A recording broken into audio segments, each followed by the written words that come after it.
I'm here to check out a joint where two real estate buddies came upon a great deal on a pub, and they said, hey, why don't we get into the pub and restaurant business? You're gonna dig it. This is the Gall & Company Malt House. Order up, we got chicken cutlet. Gall & Company Malt House is your usual corner bar, but like at the next level. Roast beef with a side salad. Everybody comes in to have a good time, good food. And the dudes serving up all those goods, that'd be Joe Forkin, Jim Lyons, and Matt Yeck. Some real characters who gave this casual spot a formal name. The Gall & Co. Malt House. Whoa, what did you call it? Gall & Company Malt House. I have a couple drafts and kind of indulge a little bit with the Witowski. Got a wit up, table one. The Witowski is their take on the cheesesteak. It's kielbasa, which is tying into our Polish neighborhood. It's amazing.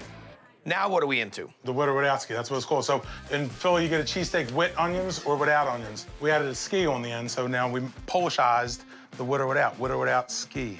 So kielbasa is the meat of the Polish people. You're gonna make your own kielbasa. Paprika, onion powder, coarse black pepper, salt, fresh garlic. Different than granulated garlic, which we're adding now. Into the ground pork. Now, this is gonna get mixed up With these man hands right with here. these man hands. Got. We're gonna throw it right in the oven, 400 degrees for 2 hours. What's up next? House-made cheese sauce. Butter, chicken stock that we strained when we cooked the wings. Got it. Granulated garlic, onion powder, and the coarse black pepper.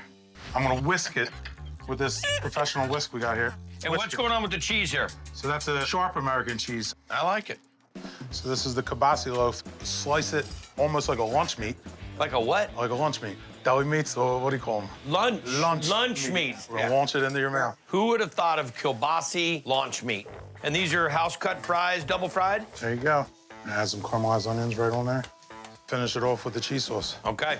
Look like a pork roll, but it's a kielbasa. Pork roll. It's delicious. It's unique. I don't think I've ever had anything like it. It is part ham and cheese. It is part cheesesteak. There's those big flavors that you get in kielbasa. And the uniqueness of how you do it, from making it into the loaf, to slicing it, to throwing it on the flat top, kind of caramelizing the sausage. That is a destination sandwich. I'll take a little pound Okay. of that. You're gonna put on a few pounds if you eat that. I limit myself to one a month at this point. There's no way that's even begin to be true about that. No, I lied. Witowski? The kielbasa so like crispy, and with the onions, got a really rich flavor. Is it okay that they're taking the most prized possession in the sandwich world, the Philly cheesesteak, and doing this funky Polish spin to it? Everybody loves it.